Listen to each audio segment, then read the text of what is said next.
It's the real news, coming to you from Geneva, Switzerland. I'm Lynn Fries. Initiatives to strip banks of their ability to create money are being advocated in monetary reform proposals like the Swiss Sovereign Money Initiative, which will go to a yes-no vote by Swiss national referendum. This is part 2 of a conversation on whether implementation of this kind of sovereign money proposal will bring about a more fair and stable banking system and solve problems like inequality and environmental degradation. Joining us to continue our discussion is Joe Michell, professor of economics at UWE Bristol, the University of the West of England. Welcome back, Joe. Hi, thanks. You say the argument in favor of stripping banks of their ability to create money rests on a fundamental misconception of the way the monetary and financial system functions. The Swiss Sovereign Money Initiative essentially is based on the monetary reform proposals advocated by Positive Money. So taking a quote and a diagram from the Positive Money website, let's talk about the crux of their argument. Here's the quote: "The real, non-financial, productive economy needs money to function, but because all money is created as debt, that sector also has to pay interest to the banks in order to function. This means that the real economy businesses, shops, offices, factories, etc., end up subsidizing the banking sector. The more private debt in the economy, the more money is sucked out of the real economy and into the financial sector." What do you see as wrong with this way of thinking about how money in finance works? So there are several things in this quote which I think are misleading. First of all, I think the view that you can somehow completely separate the real economy and the financial banking system into sort of two different opposed groups is wrong. That the two things are completely intertwined. The financial and banking system is the mechanism by which the real economy functions on a day-to-day basis. And this is actually the point that they make, which is that the payment system, all individuals operating in the so-called real economy need money balances to make payments. Up till there, I'm okay with what they're saying. The problem is this view that somehow this sets up a mechanism by which, because all of these money balances have associated with them some credit or lending, and therefore some interest flow, that simply using money as a means of payment automatically means that the banks are siphoning off somehow what they call money out of the system, which is odd because the banks are actually creating money. What they mean is wealth or income. The banks are somehow appropriating or extracting continuously through interest payments wealth or income from what they call the real economy. And I think this is actually completely false. I mean, obviously, it's true that banks have made very good profits, probably far more than they should or could have been able under any sensible system to make. But that is not through the mechanism described in this diagram. To make this clearer, give us some example or illustration. Okay, so what I'm going to do is walk you through a few steps of bank lending and spending by a customer, and we'll see what happens to the money balances through that process, and we'll see how it doesn't really match the picture which you get from the diagram we just saw, the positive money diagram. So I've got the first two steps here, and we start from a system where we have Jill, Jack, who are two customers or individuals in the economy, and a bank. And the first thing that happens here in the first step is that Jill gets a loan from the bank. And as we've said, the bank just creates from nothing some new deposits for Jill, which appear on the asset side of her balance sheet, meaning that she can now go out and spend this new money. And it also makes a loan of £100. This is in sterling, £100 to Jill. So she has a liability. Somewhere she has a letter saying she has to pay back £100. So that's the first step by which the bank just creates new money out of nothing. Now, Jill decides she wants to buy something with this money from Jack. So what Jill does is, through electronic payment system using her credit card, or her debit card actually in this case. She makes a payment to Jack. Maybe she buys something, some goods, secondhand goods from him, and the deposit disappears from her balance sheet and appears on Jack's balance sheet. Now, the point here is that Jack is now effectively lending to the bank because he has a deposit with the bank. He is a depositor. The bank is lending to Jill, but the two balances on the bank's balance sheet are equal. They're both 100. So the bank, in a sense, is just sitting in between Jack and Jill. Jack has lent £100 to Jill, and all the bank has done is facilitate that lending relationship. So the bank has allowed Jack to trust Jill, even though he doesn't know her. But really, the creditor or the lender in this picture at the end is Jack, and the borrower is Jill. And that's why I think the idea of the banking system just sort of sitting outside the real economy and siphoning out income isn't correct. In this situation, actually, Jill will pay interest to the bank, but the bank may well pay interest on the deposit to Jack. Less interest, but some interest. And it'll make a profit off the difference between those two interest rates and so on. But it's by sitting in between different individuals, and it could be also businesses. It could be that, you know, one of these two people, the borrower is a business and the deposit holder is a household, or vice versa.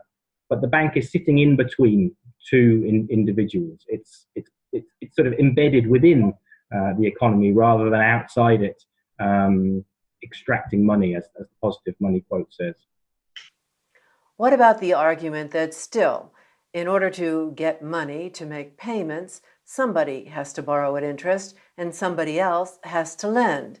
And this lending at interest requires endless economic growth, an argument widely backed by environmentalists. Okay, this is a really important argument because I do hear this one quite a lot. The idea that in order to maintain payment balances, in order to keep money balances flowing through the economy so people can make payments, we need an ever larger volume of lending, because every time somebody has a payment balance, they have to pay interest on it.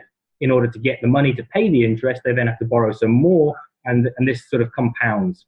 I mean, we should immediately be suspicious of this argument because it describes a pyramid scheme, essentially. It describes a scheme which is so unstable, it would have collapsed by now if this were a true description of the economy. Even if this is somehow, I mean, the argument is this is somehow causing us to want the economy to grow, and therefore we're destroying the planet to service the banking system, something like this.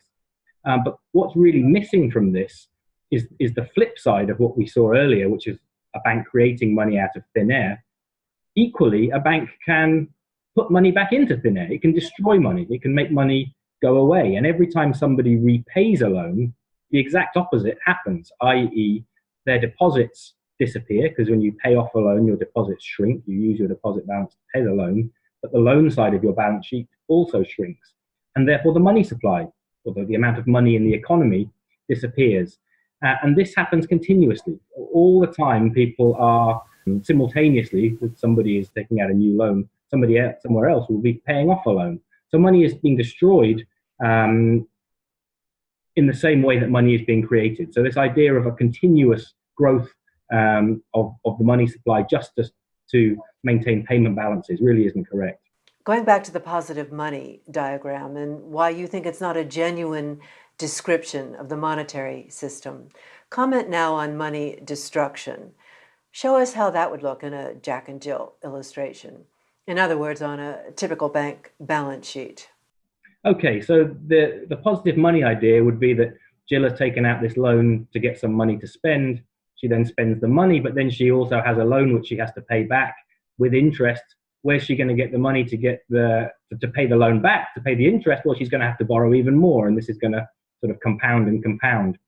But it's quite possible that Jill will get money inflows.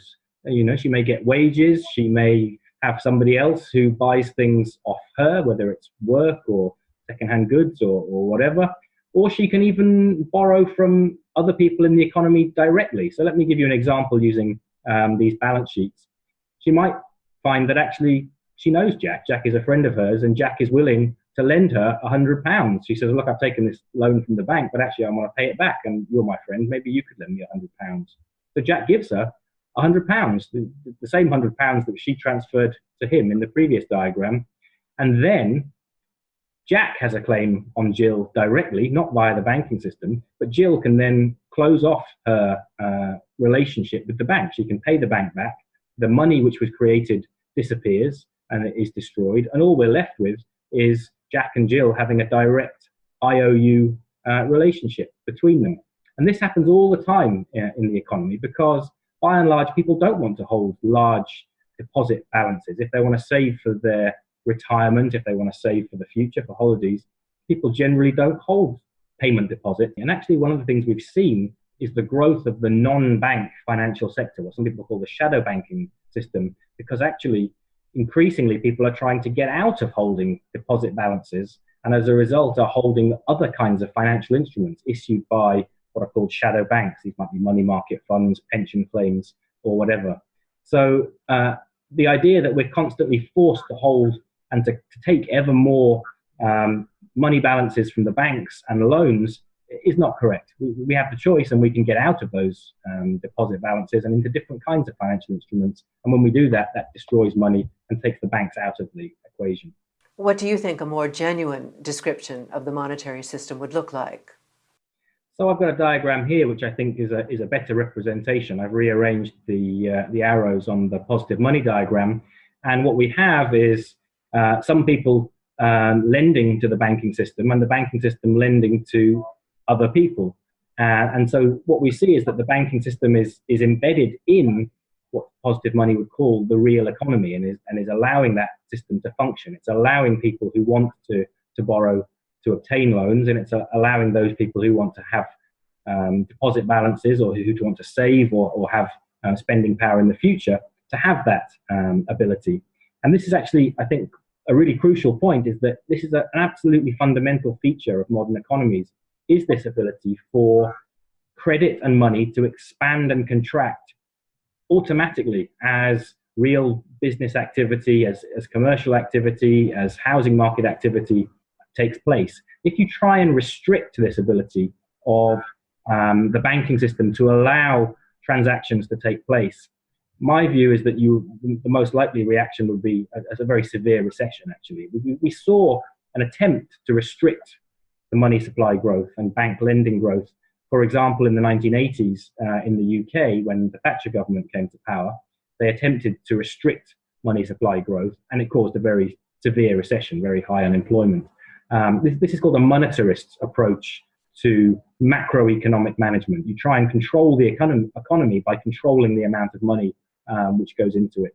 And pretty much all economists now, I think, agree that this doesn't work. The ways that you try and control economic growth, control employment, but also control credit and financial activity is not through direct control of the money supply. It has been tried, and it doesn't work.